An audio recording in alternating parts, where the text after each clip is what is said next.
청취자 여러분, 반갑습니다. 오늘은 아마존의 2025년 3분기 실적 발표, 그중에서도 분석가들과 경영진 사이에 오갔던 Q&A 내용만 아주 깊숙이 들여다보겠습니다.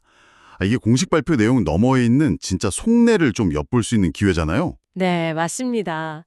준비된 발표보다는 훨씬 더 날것의 질문과 답변이 오가니까요. 핵심적인 통찰을 찾아내기에 좋죠. 그렇죠. 보니까 분석가들이 주로 AWS 성장세, 또 AI랑 자체 칩 문제, 그리고 식료품 사업이나 운영 효율성, 광고 사업 이런 걸 막 파고들었더라고요. 자, 그럼 그 생생했던 질의응답 속으로 한번 들어가 볼까요? 역시 뭐니 해도 AWS 얘기가 제일 뜨거웠습니다. 전년 대비 20.2% 성장. 이게 연간 매출로 환산하면 1,320억 달러 규모라고 하죠. 네, 같습니다. 1,320억 달러. 2022년 이후 가장 높은 성장률인데, 아니 이 정도 규모에서 이런 성장률이 나온다는 게 정말 놀랍지 않습니까? 그렇죠. 엄청난 규모죠. 그래서 분석가들도 바로 그 부분을 물고 들어줬어요. 도대체 이 재가속의 동력이 뭐냐? 네, CEO 답변은 뭐였나요? 네, 앤디 제시 CEO 설명은 일단 크게 두 가지였어요. 하나는 기업들의 클라우드 마이그레이션 수요, 이게 다시 좀 살아났다는 거고요. 아, 팬데믹 이후에 좀 주춤했던 거요? 네, 그렇죠. 그리고 또 하나는 역시 AI 관련 워크로드 수요가 정말 폭발적으로 늘었다는 겁니다.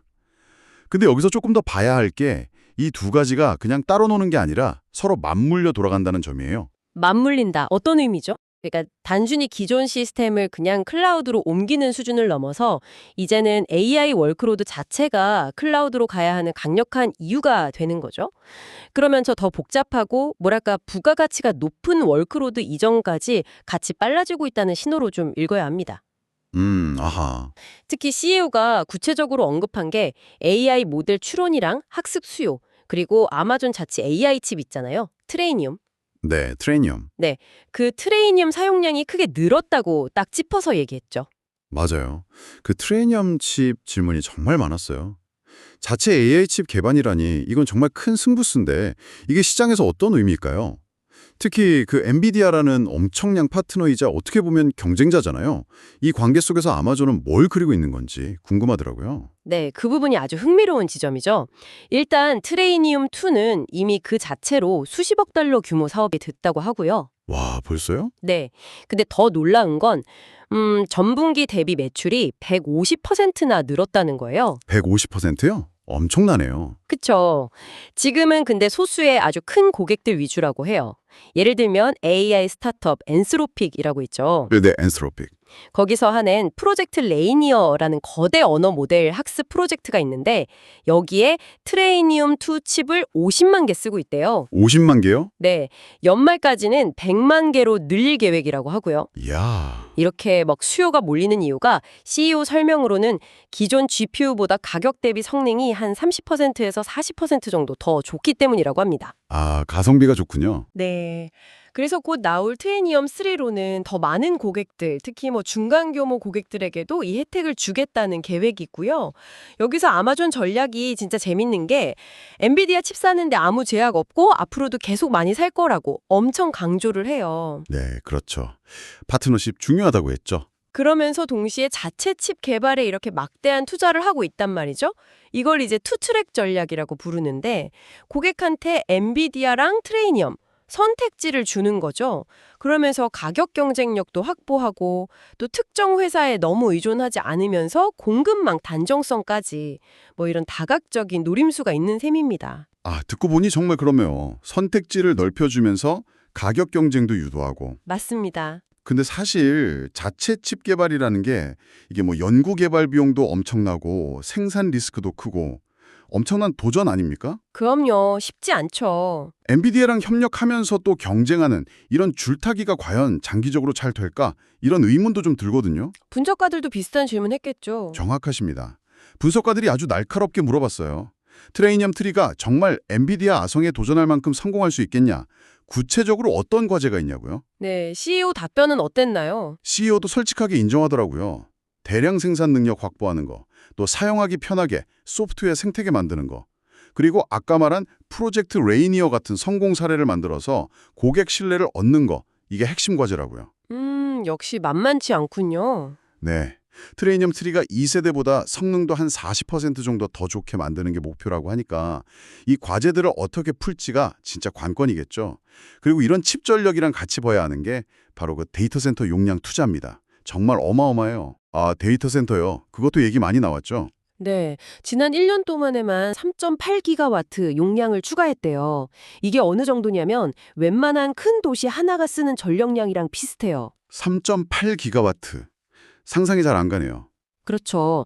4분기에도 1기가와트 이상 더 늘리고 2027년까지는 전체 용량을 지금의 2배로 늘리겠다는 계획까지 밝혔습니다. 와, 2배요? 네, 그러면서 지금 업계 병목이 전력 확보라면 앞으로는 칩 공급이 병목이 될 수도 있다. 뭐 이런 전망까지 내놨죠. 근데 여기서 진짜 중요한 포인트는 이렇게 확보하는 용량이 놀랍게도 바로바로 고객 수요로 채워져서 수익으로 연결되고 있다는 거예요. CEO가 엄청 자신감 있게 얘기하더라고요. 확보하는 즉시 수익화된다. 대단한데요. 네, 이 투자의 규모나 속도를 보면 아마존이 미래 AI 수요를 얼마나 확신하고 또 얼마나 공격적으로 준비하고 있는지 딱 알 수 있는 거죠. 이렇게 미래 기술에 막 투자하는 동시에 아마존의 본업이라고 할 수 있는 이커머스, 상거래 쪽도 계속 혁신하고 있잖아요. 질의응답 보니까 분석가들이 특히 그 신선식품 배송 전략에 주목하던데 CEO가 이걸 게임 체인저라고까지 했어요. 구체적으로 뭐가 바뀌고 있는 건가요? 네, 우선 우리가 아는 홀푸드마켓이나 아마존 프레시 매장 빼고도요. 아마존이 이미 소비재나 콩조림, 반려동물 사료 뭐 이런 거 다 합쳐서 연간 1,000억 달러 이상의 식료품 관련 상품을 팔고 있어요. 와, 홀푸드 빼고도 1,000억 달러요? 네, 매출액 기준 GMS로요. 엄청난 규모죠. 근데 여기에 최근에 아주 공격적으로 밀고 있는 모델이 뭐냐면 일반 아마존.com에서 주문할 때 우유나 계란, 채소 같은 신선식품을 같이 장바구니에 담는 거예요. 아, 일반 상품이랑 같이요? 네, 그걸 당일 몇 시간 안에 무료로 배송해주는 서비스. 이걸 지금 1,000개 이상 도시에서 하고 있고 연말까지는 2,300개 도시로 늘릴 계획이라고 합니다. 이야, 배송 속도가 정말 빠르네요. 그쵸. CEO 설명 들어보면 이 서비스 효과가 바로 나타나고 있대요. 예를 들어서 샴푸나 세제 사면서 신선식품을 같이 사는 고객들이 늘고 있고 또 한 번 이걸 이용해본 고객은 나중에 다시 와서 신선식품만 사는 비율이 원래 비신선식품 사던 고객보다 2배나 높다고 합니다. 재반문율이 2배나 높다고요? 네, 그러니까 말 그대로 우리가 흔히 하는 일주일에 한 번 장보기, 이 패턴 자체를 바꾸고 있다는 거죠. 아, 약간 필요할 때마다 조금씩 시키는 방식으로 바뀌는 거군요. 그렇죠. 물론 홀푸드마켓 성정이나 데일리샵이라고 새로운 소형 매장 컨셉 실험 같은 것도 같이 하고 있고요. 분석가 질문 중에는 이런 변화가 결국 아마존 프레시 매장은 좀 필요 없어지는 거 아니냐 뭐 이런 뉘앙스도 있었거든요. 네, 그럴 수도 있겠네요. 근데 CEO는 다양한 방식으로 고객 니즈를 채우는 게 목표다. 특히 이 당일 배송 신선식품 모델에 기대를 많이 걸고 있다. 이렇게 강조했습니다. 정말 흥미로운 시도네요. 근데 이런 사업 확정과는 좀 별개로 최근에 운영 효율화 차원에서 인력 감축 소식도 있었잖아요. 아, 네, 있었죠. 이 부분에 대한 질문도 당연히 나왔을 텐데 이게 그냥 비용 줄이려고 그러는 건지 아니면 뭐 AI 도입 때문인지 CEO는 어떻게 설명했나요? 네, 그 질문이 나왔을 때 CEO가 딱 선을 그었어요.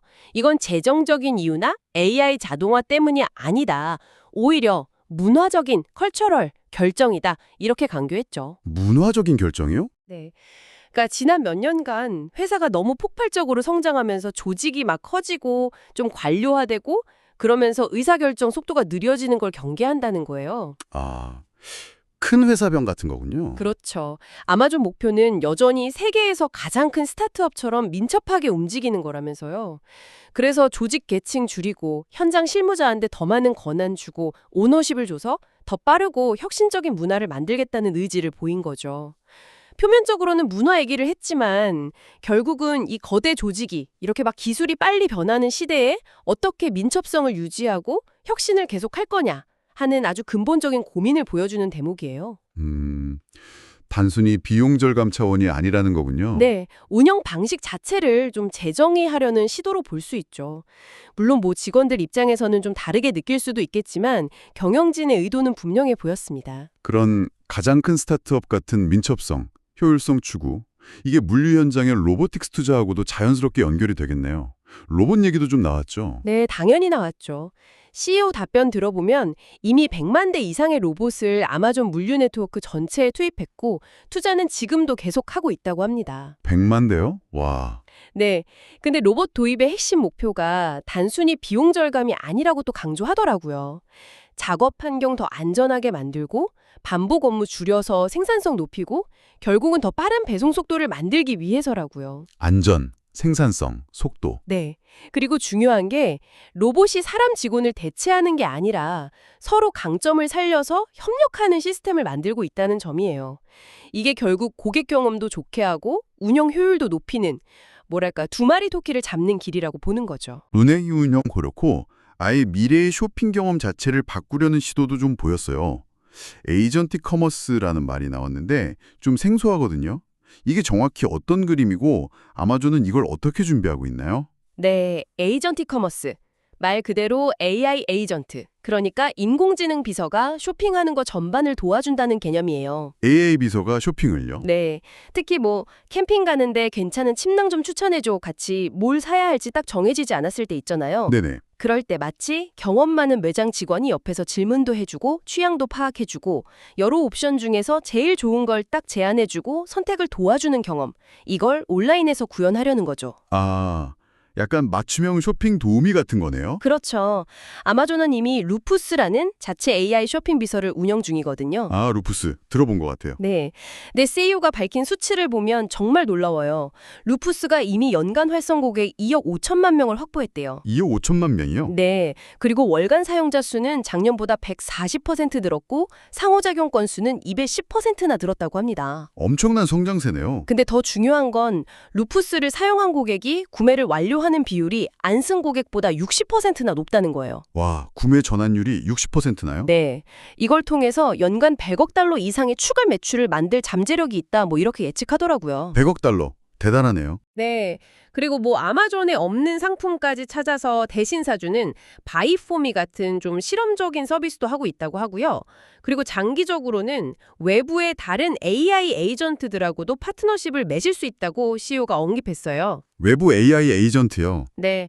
마치 예전에 인터넷 초창기에 검색 엔진이 쇼핑몰로 사람들을 보내줬던 것처럼 미래에는 다양한 AI 에이전트들이 쇼핑의 시작점이 될 수 있다는 거죠. 아하, 그런 그림이군요. 물론 아직은 초기 단계고 뭐 개인화 수준을 더 높인다거나 가격, 배송 정보 정확성 같은 거 풀어야 할 숙제가 많다고 솔직하게 인정은 했어요. 네, 아무래도 그렇겠죠. 하지만 결국 AI 에이전트가 온라인 쇼핑 시장 전체를 더 키울 거고 그 과정에서 가장 많은 상품, 경쟁력 있는 가격, 빠르고 안정적인 배송이라는 강점을 가진 아마존이 제일 큰 수혜자가 될 거다. 이런 자신감을 내비쳤습니다. 마지막으로 광고 사업입니다.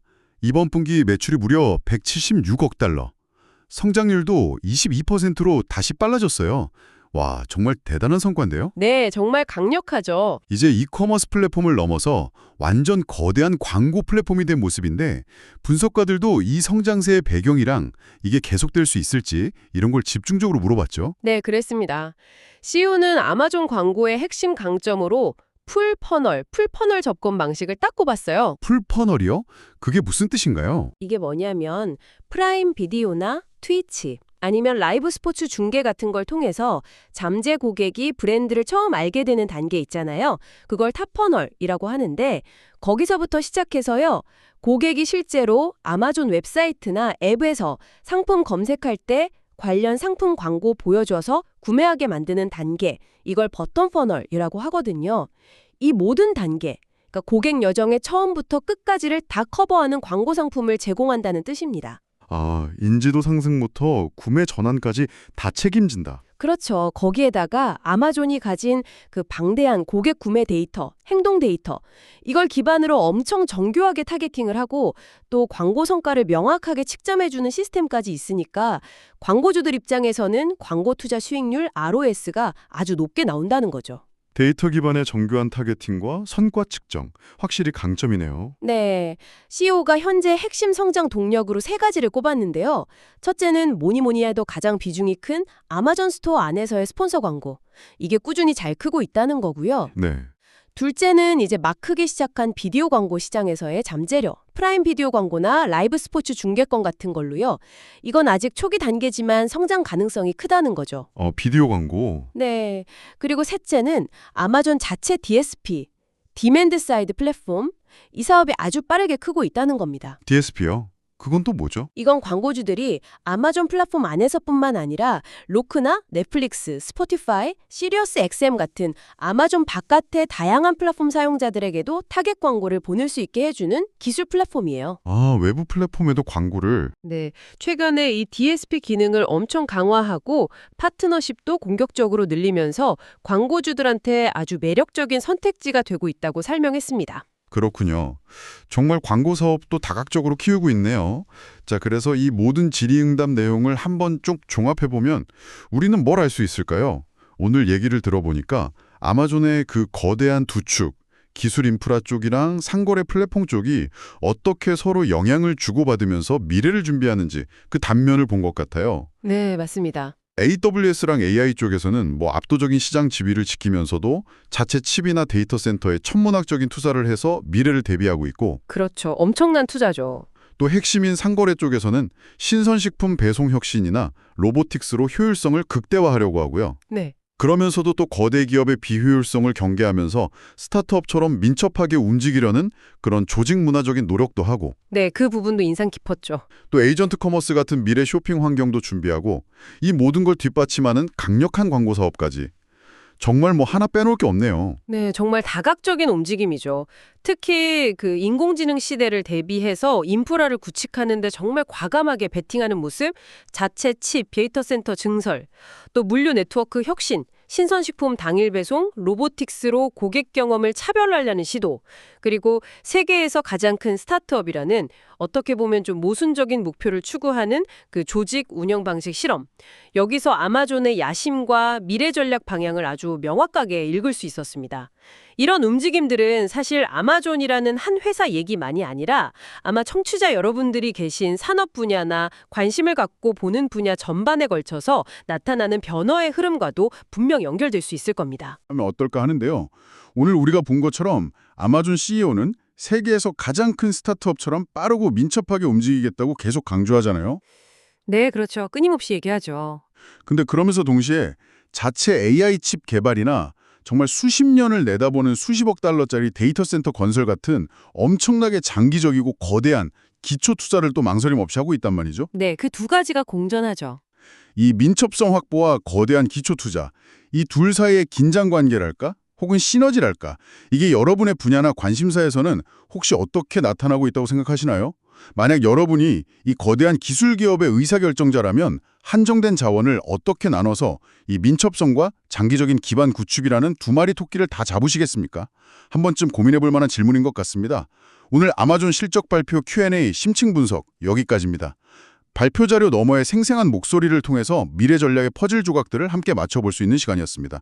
함께 해주셔서 감사합니다.